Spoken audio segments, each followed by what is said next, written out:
Okay, Genesis chapter 1. But I'm not going to go into the geography because there's as many people again, as many things, these people with those people, with those people, with those people. We don't exactly know exactly who were when, where. Okay, that is so. I might go kind of fast through it. I'm just going to focus more on the certain names or certain names that the text itself focuses on. Okay. Right. So we see in this chapter, then as an introduction, just these names of the sons of Noah: Shem, Ham, and Japhet. In the order of Japhet, then Ham, then Shem. Who were the oldest of the three brothers? Most likely Shem. Most likely Ham, the youngest. Most likely Japhet, the middle. That's kind of what it seems from the text.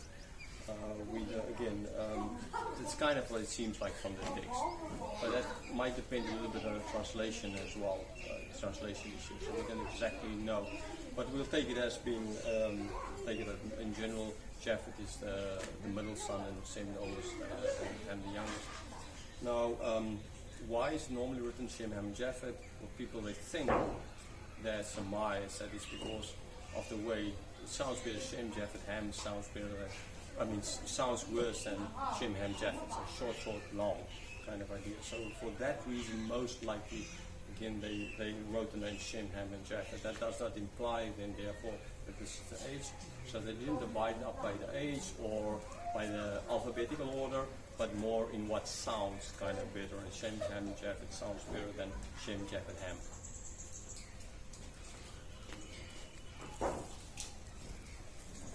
Okay, this one. These are the generations of the sons of Noah: Shem, Ham, and Japhet. Sons were born to them after the flood. Okay, so I think it's very simple. After the flood, not before the flood.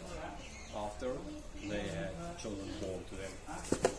And sons. Now they had daughters born to them, as logically, right? Because otherwise, where would these kids have gotten their wives from, right? And but the focus is on the sons, and even then, the focus is not on all of them.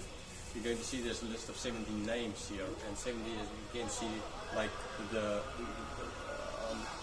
like this perfect kind of number. 70 people went down to Egypt, for example. Okay, so that does not imply that there were more. These are the people that were living the closest to walls around them. So it's the inner, little bit outer, and then further out, but not understandably far out. So not all names are mentioned in here. Okay. So the sons of Japhet, verse 2. The sons of Japhet: Gomer, Magog, Madai, Javan, Tubal, Meshach, and Tiras. Right, so we will in Ezekiel meet Magog again. Tubal will meet, so you see it's not the bold, they're mentioned here as well. It's the old people, it's not a younger city in Russia somewhere, in Siberia. It's difficult to know exactly where Javan, it seems like it's Greek, stand out kind of. All of these people, as we see, mostly were to the western side, coastland western side of Turkey and those kinds of places. Verse 3, the sons of Gomer: Ashkenaz, Rivna, and Togarmah. And the sons of Javan: Elisha, Tarshish, Kittim, and Dodanim. Okay, Tarshish. So we don't exactly know if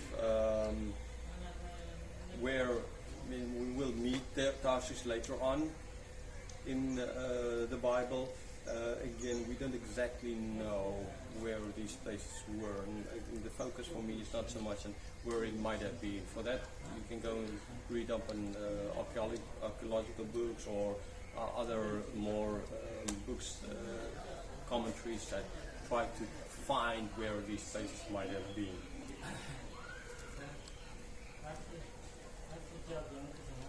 Verse 5. From these the coastland people spread in the lands, each with his own language, by the clans in their nations. Okay, so the important part, just as what we can see, is that the coastland people, so this is the people to the west, where they spread. two walls. Okay, so they're in the west, and then they will go further west. This is the important part. And then all that, the language, the clans, and the nations. Now, like we see here in these villages, different nationalities. Okay, each they have their own language. In the Chin state there, I know a number of people in the Chin state, and they basically have all of them basically have their own language, depending on which part of the Chin state they're coming from Dai to Hakka, Chin to others, sometimes and other languages. There's quite a number of different languages. Some sound the same, but a lot of them totally different, like Kalom and Nabuni. It's both Chin languages. Well, thank you, but it's totally different sound to it. Okay, or the Zombie with Nungamama. Okay, so three different Chin kind of groups, and there's Zombie not just in the Chin state, but there's other Zombie in the Chin state as well.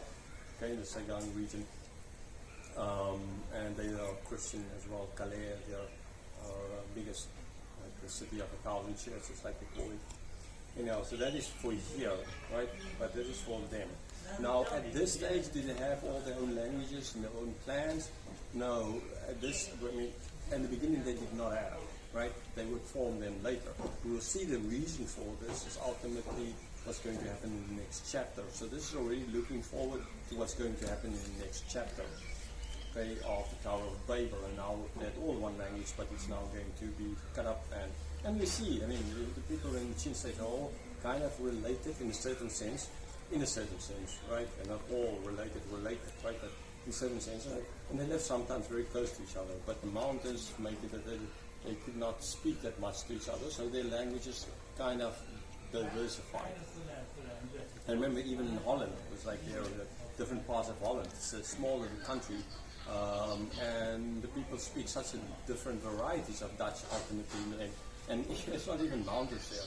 But as people in Holland explained to me, or the Netherlands explained to me, it's just because the rivers made it impossible for people to cross over, so that they kind of developed their own dialect in different areas.